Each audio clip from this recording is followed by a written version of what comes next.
escucha. 3, 2, 1, 0. ¿Cómo dice que dijo? ¡Santo Dios! Dulces, chicles, chocolates, carrapiñados, pepitas, habas, garbanzos, caricaturas, monos, monitos, monigotes, con y sin bigotes, tiras cómicas e historietas. No puedo creerlo. Con el mero metiche de Morelos, Eduardo Soto Monero Bullanguer. La verdad es que sabe cómo hablarle a la gente. Yo estoy de acuerdo contigo. Qué bueno que pensamos igual, colega. Todo solo por aquí, por México es... Para que al rato puedan ustedes escucharnos también a través del podcast que subimos al terminar la grabación de este programa. Pues les decíamos, es 17 de enero del año 2019. Pues iniciamos con una noticia muy triste. Ayer nos enteramos, nos comunicaron algunos compañeros, colegas geólogos, hicimos una caricatura que subimos dando a conocer el fallecimiento de la doctora María Fernanda Campa.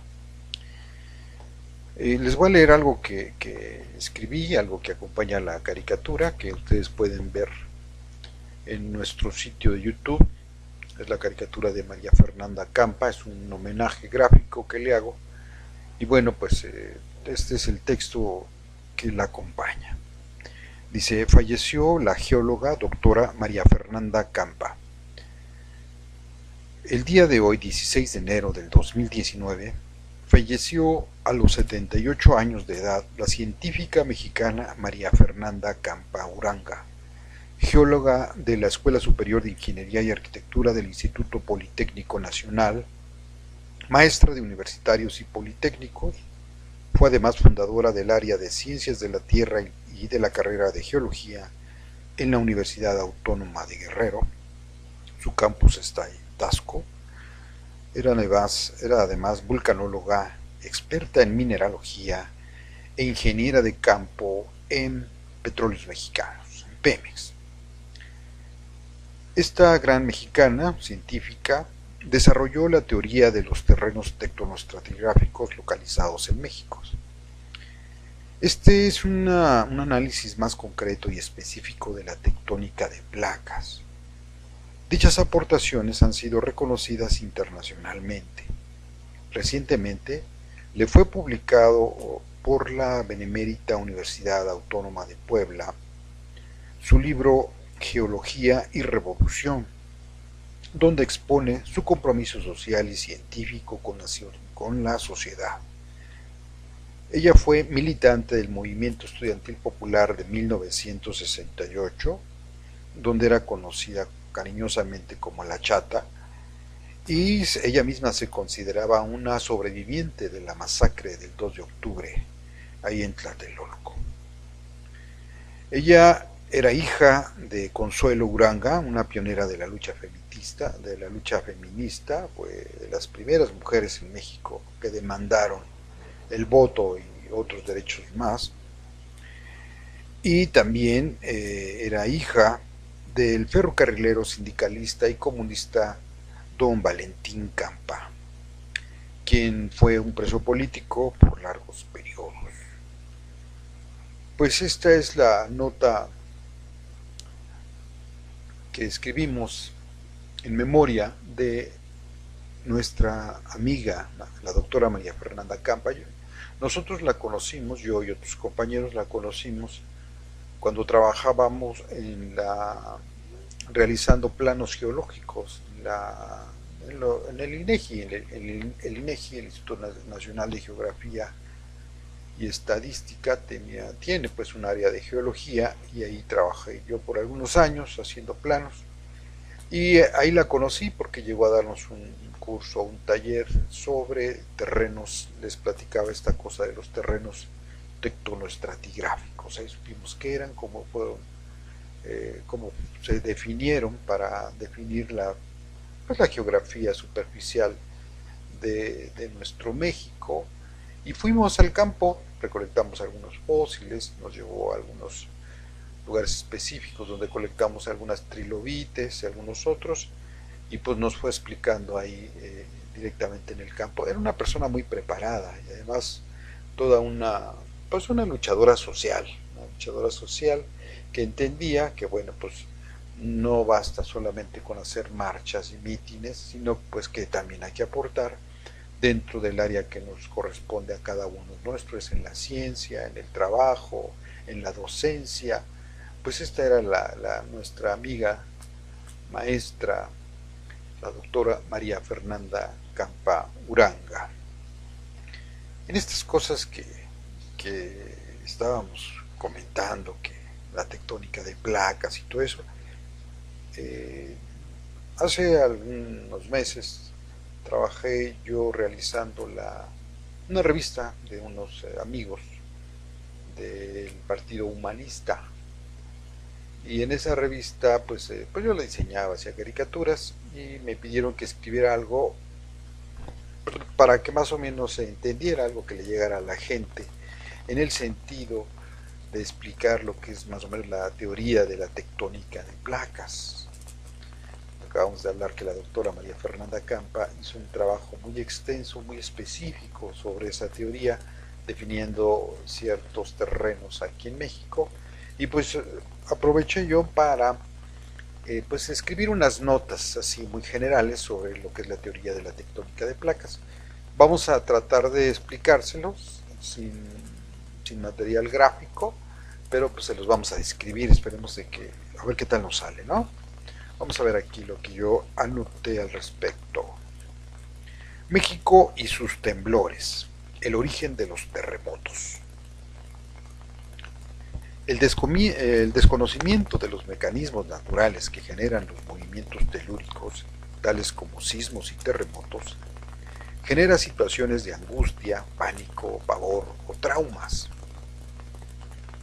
Inclusive es por eso que las acciones preventivas no solo deben incluir el entrenamiento en el desarrollo de protocolos de conductas ante ese tipo de situaciones. Es importante también proporcionar en forma permanente información de carácter científico que contribuya al entendimiento y comprensión de dichos fenómenos naturales. Esta información no solo debe abarcar los niveles escolares, sino debe de hacerse llegar a la mayor cantidad de la población de una forma comprensible. Siempre que ocurre un sismo importante, las noticias nos hablan de que fue producto de un movimiento de tales o cuales placas tectónicas. Pero, ¿qué es una placa tectónica? ¿Y por qué tiene esos drásticos movimientos? Bien, para una mayor comprensión de estos conceptos va la siguiente colaboración. La superficie terrestre que podemos observar está cubierta de océanos, lagunas, lagos, montañas, valles, ríos, etcétera, etcétera. Toda esta costra que envuelve a la Tierra es lo que se denomina la corteza terrestre. Esta persiste aún debajo de los grandes océanos. Si comparamos la estructura de nuestro planeta con algo común, como un huevo, la corteza terrestre estaría representada apenas por lo que sería el cascarón. La corteza está fracturada en placas. Para entender este concepto, imaginémonos un balón de fútbol cuya superficie está forrada por polígonos de cuero. Estos polígonos serían las placas, solo que en el caso de la superficie terrestre, las placas tienen diferentes configuraciones y tamaños. Estos fragmentos de corteza denominados placas, estos fragmentos de corteza es lo que se denomina placas tectónicas. Hasta aquí vamos bien, entendemos más o menos qué es una placa tectónica, ¿verdad? Ya les dije eso, imagínense el balón, esos gajos que están ahí cosidos, pues cada fragmento sería una placa tectónica.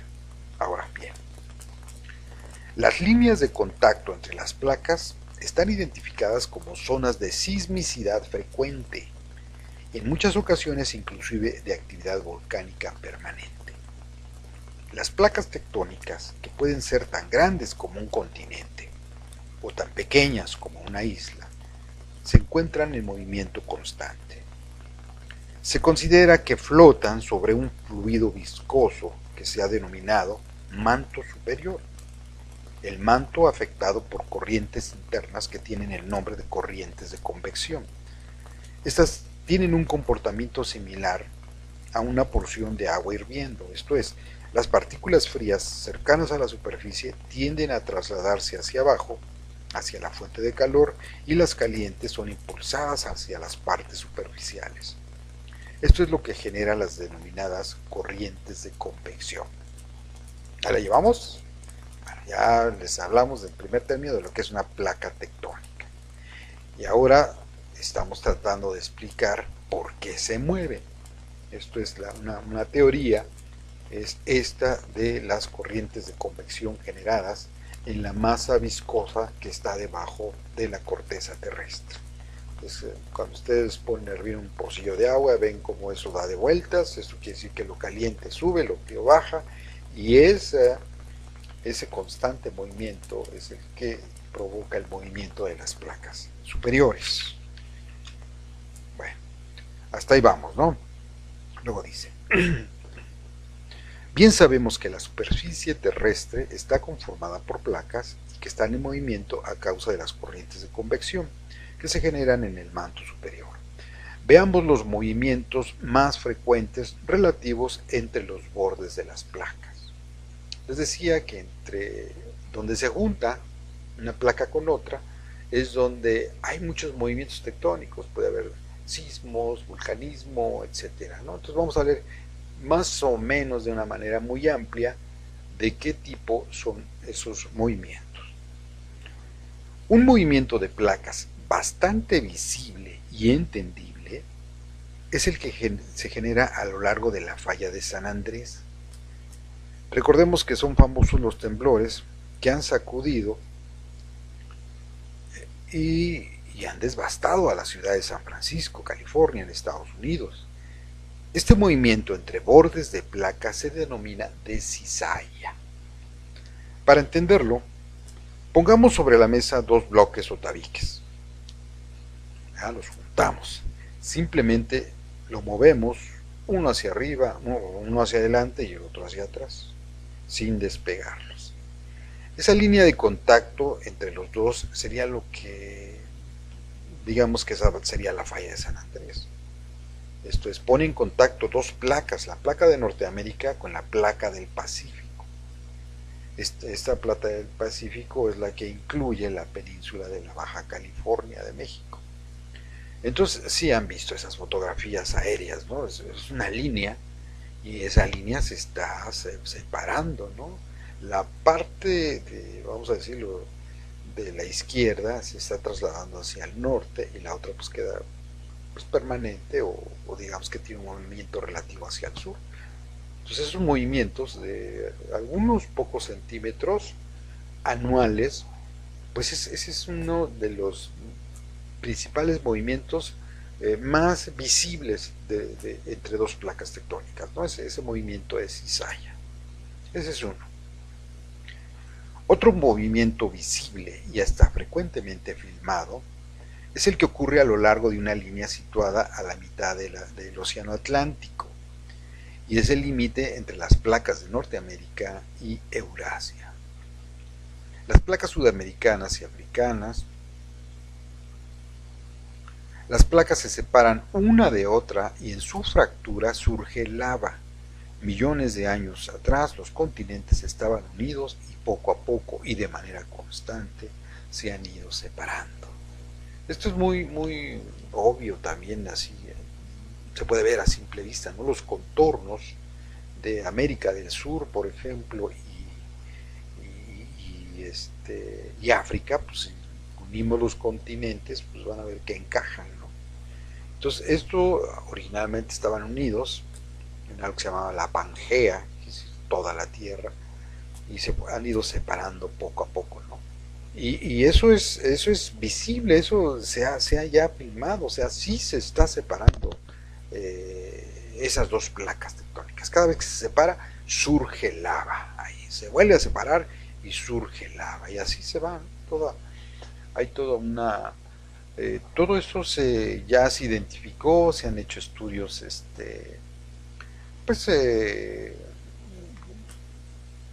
pues, se ha estudiado muy bien la superficie del océano, ¿no? Hay unos aparatos que te envían una onda, te retacha y te va ahí describiendo lo que es el perfil del fondo, ¿no? Y sí se nota perfectamente dónde está lo que le llaman la dorsal oceánica, donde están separando las placas. Y bueno, eso ocurre ahí bajo los océanos, ¿no? Se están separando. También ha ocurrido en algunas partes de la superficie externa, vamos a suponerlo así, y pues allí en África sobre todo hay también unas partes donde hay unas fallas enormes que se están separando y también se pueden apreciar en fotografías aéreas. Pues ese es el otro tipo. Nosotros ya tenemos el primero, que es de cizalla, que es el de contacto, que ahora sí que rozan una con otra en una posición horizontal ambas, y la otra es la de apertura, ¿no? Si ustedes, vamos a decir que si ustedes, vamos a suponer que ustedes abren el balón, pues lo que sale es aire, ¿no? Pero y aquí en la superficie terrestre, si ustedes separan a las placas, pues lo que surge en muchos casos, y al menos en el fondo oceánico, pues es lava. Entonces ese es el segundo movimiento. Este es de separación de las placas, ¿no? Y hay otro movimiento, dice acá. Un tercer movimiento que sucede entre los bordes de las placas es el denominado de subducción. Este ocurre cuando dos placas chocan de frente y una de ellas, la más delgada, se introduce debajo de la otra más gruesa, generando una alineación bajo la corteza, que es donde se ubican generalmente los epicentros de los sismos.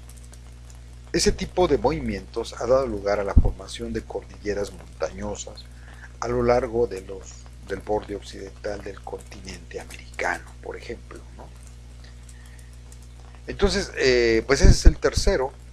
Chocan dos placas, una se mete debajo de la otra, le llaman un movimiento de subducción, y en ese choque, en ese rozamiento entre las dos placas, pues se genera el movimiento, se genera vulcanismo. En ese choque también se arruga la corteza y se levanta la corteza y se forman las cadenas montañosas. Pues en esas estamos. Espero que más o menos haya quedado pues algunas bases, ¿no? Para entender más o menos lo que son las placas tectónicas. Y bueno, pues ya tenemos el internet, tenemos las enciclopedias que todavía debe haber por ahí en algún rincón. Pues hay que consultarlas, ¿no? Cada vez que oigamos algo que no entendemos, vamos a consultarlo. Y bueno, también hay que ubicar a las personas que conocen ciertos temas para preguntarles. Así es de que pues estamos a la orden en aquello que les podamos ayudar a entender en esto del origen de los sismos y el movimiento de las placas tectónicas. Esto lo estudian los geólogos. De una donación que hicieron, el doctor Jesús Torres Pérez nos donó unos libros de Rius. Entonces aquí ya saben, aquí aceptamos todo lo que nos quieran regalar de libros, y sobre todo si traen dibujitos, si son de historietas, si son temas relacionados con la gráfica, pues los aceptamos, ¿no? Vamos a ver qué nos regaló. Nos regaló uno que dice aquí, Rius a la China, tercera edición. Tercera edición, ¿eh? Esta dice que se chutaron 5,000 ejemplares en la tercera edición. Este es de Posada. Dice aquí, dice Rius en la introducción a esta singular crónica de viaje. En julio de 1978, ayer apenas, estuve en China pagando yo mi viaje de pe a pa en un grupo de turistas de la Sociedad de Amistad con China Popular. Durante los 32 días que estuvimos en China, recorrimos algo así como 4,000 kilómetros en avión, tren y autobús. Aunque el viaje aparentaba ser turístico, visitamos 2 comunas, 4 guarderías, 3 hospitales, una unidad del ejército y 2 refugios atómicos. Dentro del plan turístico visitamos cines, teatros, pagodas, templos, museos, la Gran Muralla, la Ciudad Prohibida, parques públicos, restaurantes fuera del hotel, 12 hoteles, 3 aeropuertos, 2 estaciones ferroviarias, talleres de artesanía, lugares históricos de la Revolución, balnearios, tumbas y monasterios. En el maravilloso recorrido llené una libreta con apuntes, otra con dibujos rápidos y malos, tomé 19 rollos de fotos, mitad a colores y mitad blanco y negro, muchas de las cuales aparecen en este libro. Conste pues que lo que aquí he apuntado no trata de ser la verdad sobre China, sino un simple cambio de impresiones entre un caricaturista viajero y sus cuates lectores. Tratar de explicar China es más que difícil, imposible a ratos. Se puede simpatizar con China, quererla, odiarla, conocerla, pero para un occidental de mente burguesa o pequeño burguesa, resulta presuntuoso decir que comprende a China después de un mes de visitarla. Sin embargo, como es su costumbre, Rius lanza su rollo informativo en ese estilo que ya gozamos con el que hizo ¿Qué tal la URSS? Y Cuba Libre. Y seguramente habrá una inmensa mayoría de sus cuates lectores que le agradecerán el viaje a través de sus páginas a un país que hasta ahora desconocen. Pues eso fue lo que aquí le escribe el editor a Rius en este libro de Rius a la China. El mismo Rius por aquí pone algo que dice el autor, pone su caricatura, dice: el autor nació en Zamora, Michoacán, desde 1934. Antes de dedicarse al periodismo gráfico, fue seminarista, burócrata, vendedor ambulante, muertero y finalmente caricaturista. Dentro de su obra como autor de libros, este es el tercero relacionado con viajes. El primero fue ¿Qué tal la URSS? Del 73, el segundo Cuba Libre del 75 y el tercero este que tienes en tus manos, monos, textos y fotos, son obra del autor conocido en su casa como Eduardo del Río. Pues este es el librito que nos regalaron, que ustedes pueden venir a consultar cuando quieran visitarnos aquí al Museo de la Caricatura y la Historieta Joaquín Cervantes Bazuco en Aninicuilco, Morelos. Ese es uno. Y tenemos el siguiente, el otro se llama Compa Nicaragua, de Editorial Posada. Compa Nicaragua, Editorial Posada. Dice acá: Rius ataca de nuevo, con el estilo que ya es característico, dinámico, irónico y a la vez concreto. Nos lleva de la mano por las penurias, luchas y triunfos de un pueblo jodido que merecía mejor suerte en el pasado y la busca ahora en el porvenir.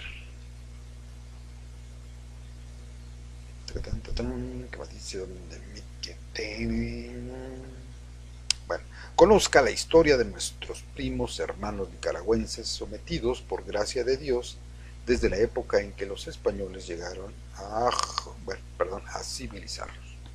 La lucha de Sandino contra la invasión yanqui, la ascensión y caída de la sangrienta estirpe Somoza y compañía, y la nada graciosa huida del tío Sam. La lucha de los revolucionarios nicas, que en nada se parecen a los del PRI, ha entablado contra la pobreza, la enfermedad, el hambre y el analfabetismo. Pues este libro lo hizo Rius, pues ahora sí que para apoyar el triunfo de la revolución sandinista, ¿verdad? Entonces, ahorita está muy sonado, aparentemente está muy descompuesto ahí la situación en Nicaragua. Ahí ven una verdadera revuelta, pero la verdad también es de que jamás los dejó en paz Estados Unidos, ¿no? Solamente que, pues se acuerdan de la Contra, de la famosísima Contra, son pues guerrillas financiadas por Estados Unidos para socavar el triunfo de la revolución nicaragüense. pues ahorita hay muchos problemas, pero para entender esos problemas que están pasando ahorita, pues es interesante recuperar las informaciones, sobre todo que Rius proporcionaba con mucho humor. Pues ese fue el segundo libro. El tercer libro es otro que se llama El segundo aire. El segundo aire dice aquí 1959-1961. Aquí Rius platica de 3 años fundamentales para su desarrollo como caricaturista, y que es 1959-1961. Y aquí pues es una recopilación de sus caricaturas. La editorial se llama Heterodoxia. Algo muy raro porque para entonces pues ya estaba pues ahí con los de Posada, ¿no? Pero no, este libro no lo hizo Posada, lo hizo editorial Heterodoxia. Creo que Posada todavía no se animaba a hacer libros, o por lo menos no. Ya después sí le tomó la iniciativa a Rius y ya le hizo todos sus libros. Ya después vinieron otras editoriales, pero este se llama Heterodoxia y recupera las caricaturas de Rius de esta primera época. Bueno, vamos a suponerle que es la segunda época, porque ya tiene otro libro que se llama Mis primeras porquerías. Este es su segundo aire. ¿Y qué pasó en el 59? Pues hay muchas cosas interesantes, ¿no? En el 59, pues nada menos que el triunfo de la Revolución Cubana.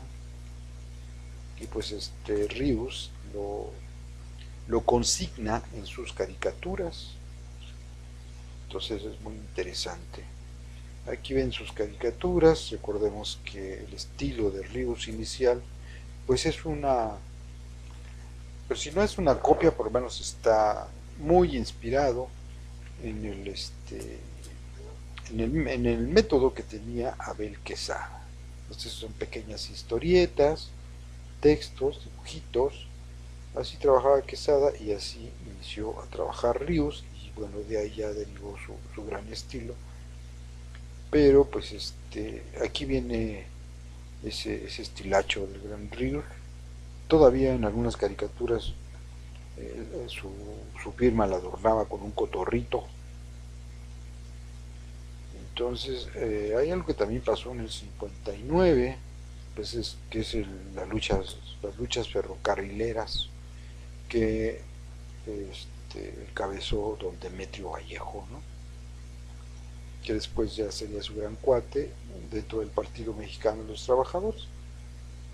Pero pues aquí tenemos este libro que se llama El segundo aire de Rius, y pues lo tenemos para que ustedes lo puedan ojear, disfrutar. Tenemos aquí en el Museo de la Caricatura y la Historieta Joaquín Cervantes Basoco. Muchísimas gracias a el doctor Jesús Torres Pérez, pediatra de aquí de la ciudad de Cuautla, Morelos. Muchísimas gracias por la donación de sus libros. Hoy 17 de enero del 2019, y aquí 30 años recordándote. Un 17 de enero de 1989, el flaco nos decía adiós, y se refiere obviamente a Alfredo Zitarrosa. Su postura, su voz de otro, su militancia, sus canciones lo colocaron en lo más alto del cancionero popular latinoamericano en el siglo XX. Casi 3 décadas después de su fallecimiento, sus canciones son tan actuales como bellas. Montevideo sigue sonando a Zitarrosa, La Pampa y sus zambas lo siguen extrañando. Cada vez se agiganta más su carrera y los músicos más jóvenes se atreven a redescubrir sus clásicos. Elegimos escuchar sus canciones hoy y siempre y recordarlo a través de otro genio que dio el Uruguay en las letras, Juan Carlos Onetti, que supo decir en una entrevista: Zitarrosa es un cantor inteligente y culto que sabe mirar a su alrededor y cantar lo que ve. No solo Hay que admirarle su talento, sino envidiarle su capacidad de llegar al público y hacerlo sentir. Ya lo dijo Machado, ¿qué más quisiera yo que escribir para el pueblo? Revista Sudestada. Y aquí hay un fragmento de los poemas que escribe, pero que además musicaliza Alfredo Zitarrosa, y en este caso de Guitarra Negra, hay una parte en la que dice así: